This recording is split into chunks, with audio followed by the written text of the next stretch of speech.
He got caught by Face ID. Literally, the morning of ultimate betrayal. Hair/true off my chest. I just have to share the absolute train wreck of a morning that rewrote all our rules.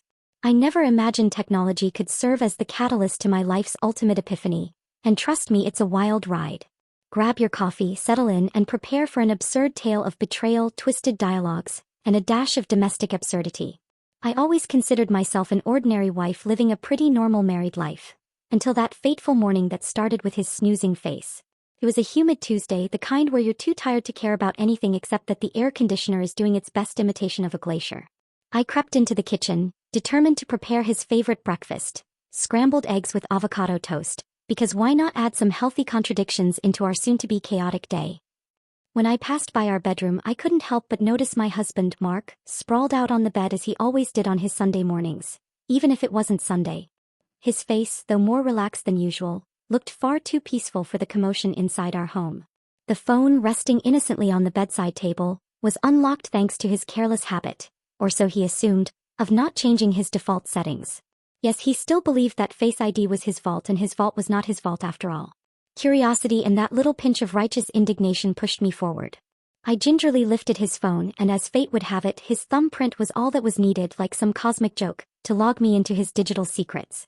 What I found inside shook me more than any slap in the face ever could. It was as though every betrayal was there, illuminated, complete with timestamps and embarrassing details I never thought possible. I scrolled through hours of secret messages, blurry photos of clandestine dates, and a dubious list of aliases that he apparently used on a dating app. I wasn't just reading, I was witnessing the ultimate expose of a man who believed he could have his cake and eat it too. I began to screenshot everything, each incriminating piece of digital history, and even airdropped them to a folder on my laptop. I was meticulous. I saved each snippet like a collector of literary treachery. By then, the sizzling sound of bacon in the pan had brought me back to the present moment. I decided that he was oblivious to the life we were about to witness unravel at his feet. Quickly I plated up his breakfast, decorated it with a note that I knew would sting. "You cheat like you cook, dry and underwhelming. Cooking fire." Before he could even blink, I left our apartment.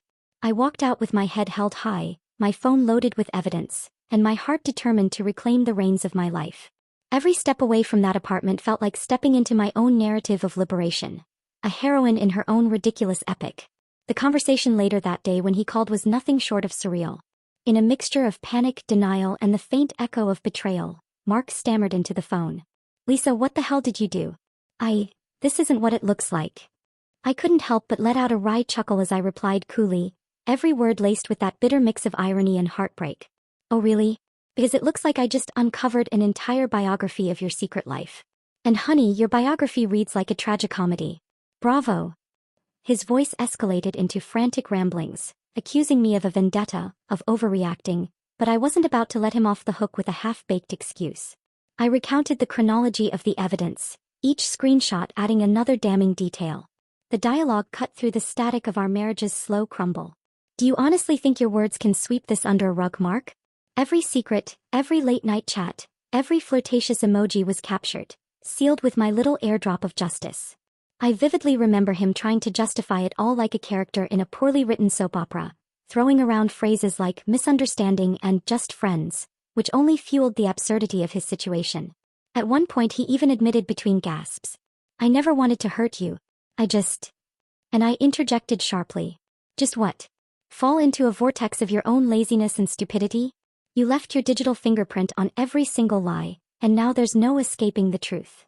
That conversation was long, a barrage of secrets and unhinged dialogue that spilled out like an overburdened dam. His apologies tumbled out unsystematically, while I explained that the trust in our marriage had been systematically dismantled, like a poorly built IKEA shelf that collapses after the first use. What I learned that day was that sometimes technology is the uninvited but inevitable judge. Mark's Face ID, which he trusted implicitly, turned traitor on him, revealing all his hidden misdeeds with clinical precision. And while his excuses now echo hollowly in our once shared walls, I've come to understand that true self-respect is found in confronting your partner's darkest secrets rather than hiding behind them. As absurd as it may sound, the drama of that morning set me free. I'm now rebuilding my life, one honest, unfiltered conversation at a time. I share this not to vent endlessly about a man who thought he was untouchable, but to serve as a cautionary tale. In a world where our devices know more than our partners ever could, Keeping things secret is no longer an option. It's a recipe for spectacular disaster. To anyone out there in a similar situation, always update your security settings and never underestimate the power of a simple piece of technology. And to Mark, may you someday figure out that trust, once shattered, is a puzzle that cannot be simply put back together by excuses. Stay woke, stay secure, and remember, not all that's hidden is safe. Lisa signing off. Feel free to share your thoughts, experiences, or any twisted technology-related betrayals in the comments below. Let's learn from one another in this bizarre digital age.